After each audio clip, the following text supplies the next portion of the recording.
আপনার 96 ওয়ার্ল্ড কাপের সময় শ্রীলঙ্কাতে অস্ট্রেলিয়ার ম্যাচ ছিল, অস্ট্রেলিয়া কিন্তু খেলে নাই, যায় নাই। বাংলাদেশে ওই সিদ্ধান্তটা নিতে হবে বা আইসিসিকে শক্তভাবে জানাতে হবে উইথ কনভিকশন যে ভাই আমরা ভারতে খেলবো না।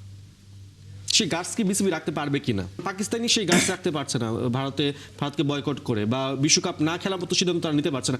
নিরপেক্ষ ভেন্যুতে খেলছে, বাট ওই যে বাদ দিয়ে দেয়া বিশ্বকাপ খেলতে না যাওয়া, ওটা নিরপেক্ষ ভেন্যুর কথাই বলছি। যদি না করে আমরা শ্রীলঙ্কাতে খেলতে পারি, কোনো অসুবিধা নাই, শ্রীলঙ্কাতে বাংলাদেশের 3টা ম্যাচ সরিয়ে নেওয়া হোক।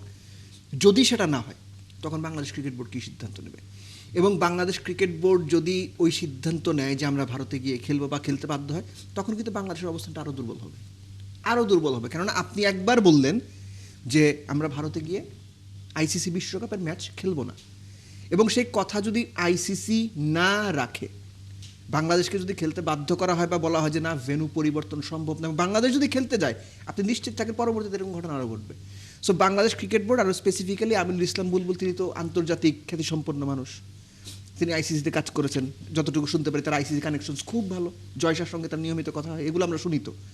সো দেখি এখন আমিনুল ইসলাম বুলবুল এই যে কঠিন সিচুয়েশন, এই কঠিন সিচুয়েশনে বাংলাদেশের প্রেস্টিজ, বাংলাদেশের ডিগনিটি, বাংলাদেশের প্লেয়ারদের সেফটি, সর্বোপরি বাংলাদেশের সেফটি, আমিনুল ইসলাম বুলবুল কতটুকু দক্ষতার সঙ্গে হ্যান্ডেল করতে পারেন, এবং এখানেই প্রমাণ হবে অ্যাডমিনিস্ট্রেটর হিসেবে আমিনুল ইসলাম বুলবুলের যোগ্যতা কতটুকু।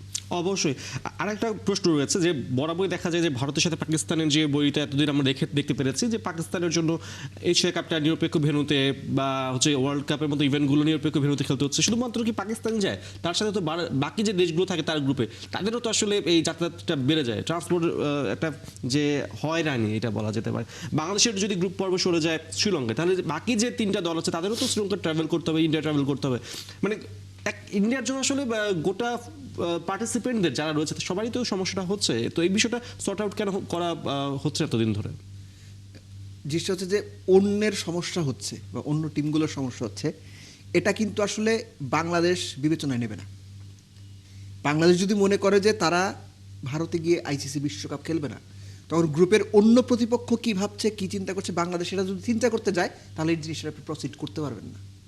না না, এটা তো আইসিসির চিন্তা করা উচিত যে তখন আপনার যদি এরকম করতেই হয়, এখনকার সিচুয়েশন, লেটস সে মুস্তাফিজের ঘটনার আগ পর্যন্ত কি কোনো প্রশ্ন হয়েছে এটা নিয়ে?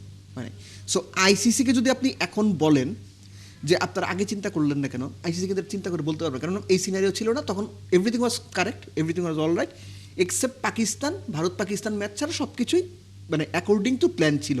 মুস্তাফিজের ঘটনার পর যে পরিস্থিতি তৈরি হলো, এখন বাংলাদেশ যদি ভারতে খেলতে না চায়, বাংলাদেশের ম্যাচ যদি শ্রীলঙ্কাতে সরিয়ে নেওয়া হয়, সেখানে বাংলাদেশের গ্রুপের যে অন্যান্য পার্টিসিপেন্ট কান্ট্রিজ আছেন তারাও শ্রীলঙ্কাতে গিয়েই বাংলাদেশের সঙ্গে খেলতে হবে, এটা বড় কর্মযজ্ঞ। এবং এই বড় কর্মযজ্ঞটা আইসিসি এই অল্প সময়ের মধ্যে, 1 মাসের মতো সময় আছে, আইসিসি এই অল্প সময়ের মধ্যে এন্টারটেইন করতে পারবে কিনা এটা একটা বিষয়। দ্বিতীয় বিষয় হচ্ছে এটা করার মতো সাহস তাদের আছে কিনা। নাম্বার 3, যদি না করা হয় সেই ক্ষেত্রে বাংলাদেশ ক্রিকেট বোর্ডের অবস্থান কী হবে। আমি আবারও বলছি, বাংলাদেশ ক্রিকেট বোর্ড আইসিসিকে যদি বলে তারা ভারতে গিয়ে খেলবে না এবং ভারতে না খেলে শ্রীলঙ্কাতে খেলতে চায়, এবং বাংলাদেশের এই যৌক্তিক দাবি যদি আইসিসি না রাখে, ভারতে গিয়ে যদি বাংলাদেশ খেলতে বাধ্য হয়, এটা বাংলাদেশের দুর্বলতার পরিচয় হয়ে থাকবে, এবং পরবর্তীতে এরকম পরিস্থিতি যদি আরও তৈরি হয় তখনও বাংলাদেশ একই রকম ঘটনার মধ্যে পড়বে এবং একই কাজ করতে বাধ্য হবে।